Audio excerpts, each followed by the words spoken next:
On the advice of counsel, I invoke my Fifth Amendment privilege against self-incrimination and respectfully decline to answer your question.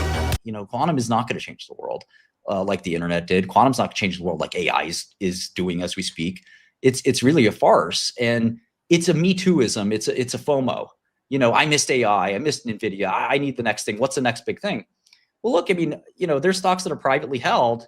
I think one of the biggest problems you and my communities are going to have is that these stocks like SpaceX, privately held, you and I can't buy them. Yeah. You need millions of dollars to buy them, at least. And SpaceX went from 5 billion to 350 billion.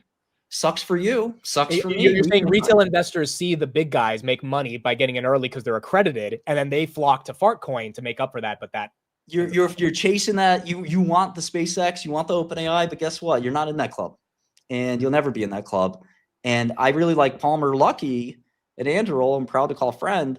He wants to take his company public because he wants the average Joe to be able to buy a stock. And Palantir did the same thing. And look at how many millionaires Palantir has made. Average people who bought Palantir. Let's transition to that. Palantir. My channel, my community is heavily focused on it. What are your thoughts on this name?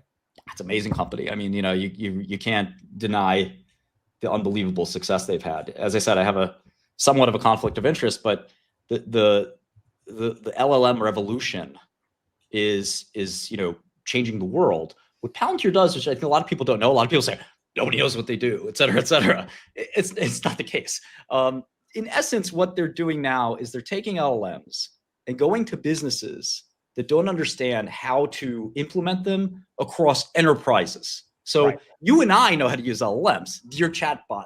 My girlfriend is mad at me. What should I say? And you hit enter.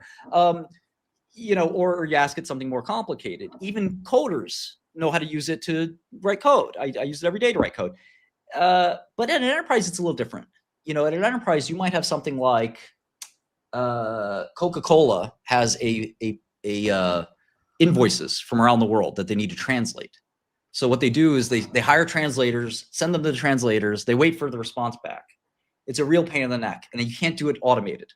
So it's done by hand. So there's people that manage the translators, right? And all this stuff, and you have controls and audit and things like that have to look over it. So Palantir comes in and says, you know what? We can write the software that does all of this. We already have it. We just have to implement it. And basically all this will go from 800 people or 200 people. And it doesn't matter what it is, invoicing, it can be document translation, it could be intake, whatever it is. And we're going to use LLMs off-the-shelf LLMs. We don't have to use OpenAI. We can use DeepSeek, or we can use whatever. And we're going to make this so it's a bulletproof business process that just runs with 5 people. And you're going to save $100 million a year. And our software is going to be really expensive. We're going to take like 20 million of that, but you're going to love it. And is that why you think they're getting the multiple? Because they're the most expensive software stock in the market. Well, so what's interesting about multiples is they only make sense if the company's in a steady state. Right. So you can pay 18 times for the market because on average the market's growing a small amount. Right. Coca-Cola, Procter & Gamble, you can kind of eyeball, okay, the growth is like this. But when a company has sales that are growth that's changing rapidly, everything changes. The funny thing about Palantir that's really bizarre, and this happened to me with Google when Google IPO'd around 2005. The second derivative of sales can go up. Almost all of us in normal life, we're used to the faster you grow and the more money you make, it slows down. You can't, it's the law of large numbers. You can't grow faster. It doesn't make sense. Right. That's what's happening in Palantir. And I think it's going to be a situation. I talk to people who tell me Palantir is expensive. Isn't it crazy? I said, hold on. Let's do the math.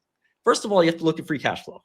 Everyone looks at revenue or something like that. It's like, no. Start with the cash. Are they making cash? How much are they making? You do the numbers and it's actually quite reasonable. 60% free cash flow margins. Yeah. I don't have my model in front of me, but I think it's around 100 times free cash flow. And again, you might say, Martin, that's a lot. Well, hold on. If free cash flow is going to double every year for the next 5 years, which they might beat that. I think that, you're talking about, pretty insane, 2 to the 5th is 16 billion. So a company makes 16 billion. You can put a multiple on that and you get a stock price that's higher. Look, it's not a cheap stock. It's not for the faint of heart. It's gone up a lot. Would I rather buy it at 60 or 80? Yeah. but it is an unbelievably well-run company. I think growth is going to accelerate, earnings growth is going to accelerate, and that's what nobody prices in, is that it's growing 40%. Okay, it's going to go back down to 30, then 20, then 10. Nobody has in their model 80% revenue growth, which they very easily could do, and they're fighting hard to do it. And I don't know how you bet against that. Like, I mean, the execution is off the charts. Okay, so last question on Palantir. Alex Karp, how do you feel about him as a CEO? I think he's really great. I mean, the individualism is something that in 2015, I went through this little business crisis myself, and people said, the PR people said, you just got to be quiet. You're being too individualistic. People know who you are. They know your quirks. Just don't do it. And I ask you, do you know who the CEO of Eli Lilly is? Do you know by first name basis and what his quirks are? Do you know the CEO of Bristol Myers? Do you know the CEO of Amgen? No, they're all flat suits. CEO of Coca-Cola. I have no idea. I'm supposed to be a business expert. I love the markets. I don't know who these people are. Yeah. But you know who Alex Karp is. You know who Palmer Luckey is. You know who Elon Musk is. You know who Mark Zuckerberg is. You know who Sam Altman is. Because they're real people. They're individuals. They have flaws. They have great features. Alex, is really interesting individual. And one of the greatest people in business today is this woman named Lulu Cheng, who's mostly an advisor to CEOs. Proud to call her a friend. She advises some of these CEOs that I just mentioned. And she's told them, like, Martin was the first guy to actually stick his neck out and be himself. Yeah. And now people like Palmer, well, Palmer always was, but people have said, I'm going to show everyone the real me, and it's better than the fake me. And Alex has flaws. He's weird, but he's one of these guys that lets it all hang out, and you know who he is, and you know that you can believe in him. And that's why he has the cult that he's got. And I think that, it's sort of a testament to his success. He's one of the best hiring, people in the world, which is what management's all about. At the end of the day, one of the things I've learned over time is your individual contribution is meaningless to most companies. Yep. Once you get to 1,000 people, 2,000 people, what are you going to do personally that lifts, the world, that lifts your company? Nothing. The only thing you could do is find really great people and make those people work really well. And this guy, the staff at Palantir, I don't know if there's another company in Silicon Valley that's as good as them. I'm just so happy you said that, because I feel like most of us have been saying that for the past couple of years. Everyone, Alex Karp makes these weird jokes, or he puts his neck out and says that he just doesn't care what his political beliefs. He's not censoring himself at all about how he thinks about the world. But in exchange for the sacrifice of being yourself, you might develop an authentic audience. I think that's one of the things I've done with my YouTube channel. That's one of the things you've done. And that's what creates success. Yeah, I talked to Palmer Luckey about this. The number one thing that you need to do at a company is you have to get people to believe. Yes. And they have to, when they believe, they're working Saturday and Sunday. When they believe, they'll kill for you. It's that kind of religion at Palantir. A normal company, guys leaving at 5 p.m. Guys checking out. Oh, another sick day. Oh, another vacation day. That's not how it works at Palantir. These guys are hell bent on success, and they've made each other rich. Every single guy at Palantir is a millionaire. And that's the kind of company you want to work at. And it just creates this flywheel of success. Now, again, the numbers have to catch up, right? But I don't see why they can't be $1 trillion company. You look at OpenAI, which is obviously, going to be a $1 trillion company. You inevitably have Palantir as the enterprise kind of version of OpenAI, where they basically are doing these like bespoke AI applications, which are arguably a bigger market than OpenAI. Because they go into the Fortune 500, their TAM is the entire business world. Yeah. Which, if you think about, is really nuts. Like, they are actually just applying AI to solve all bottlenecks, all inefficiencies of all corporations. And if you think about how big that TAM is, like, there's no reason it can't be a $10 trillion company. The problem is markets, as you know, we have to take things one quarter at a time. Yeah. So, it's one of these things where it's like, when do you buy it? What if next quarter's bad? It's going to be down 50%. So, it's a really tough thing to own, but that's because markets price in on a razor's edge, just the right price.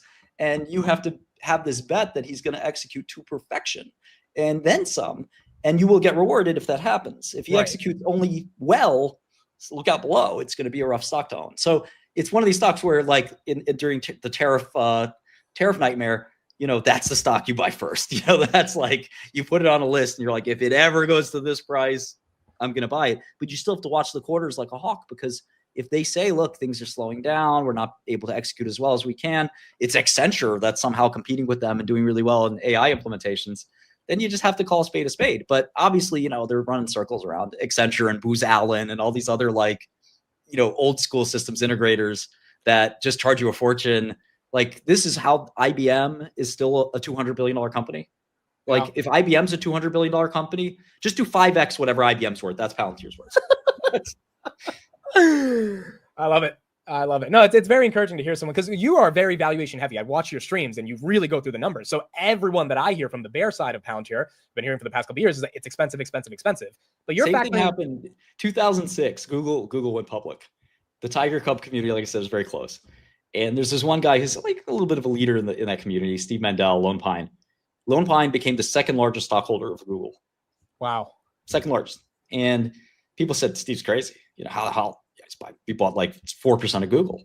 Google, this was like 15 billion market cap or something like that. And Google, had this torrential tear. And everyone said, how are you buying this thing? It's 100 times earnings, it's et cetera. And he said, you don't get it. They're growing 30% right now. They're about to grow 50% for many years in a row. And cash flow is just going to double every year.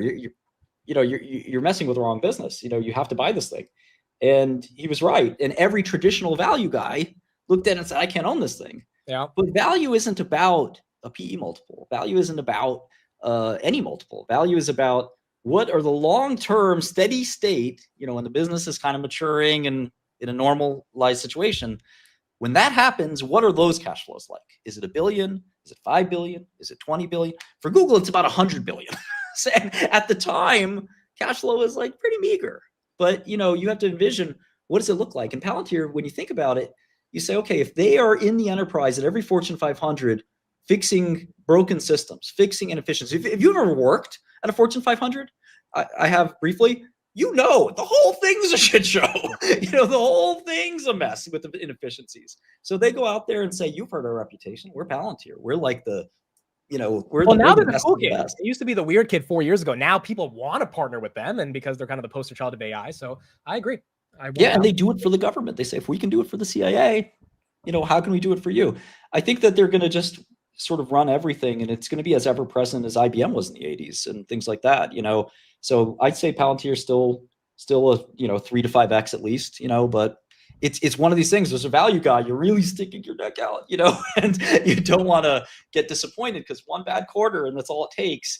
But I do think that these what they do, how they implement AI, it actually does work. Their customers are not paying them by accident. They are earning their value.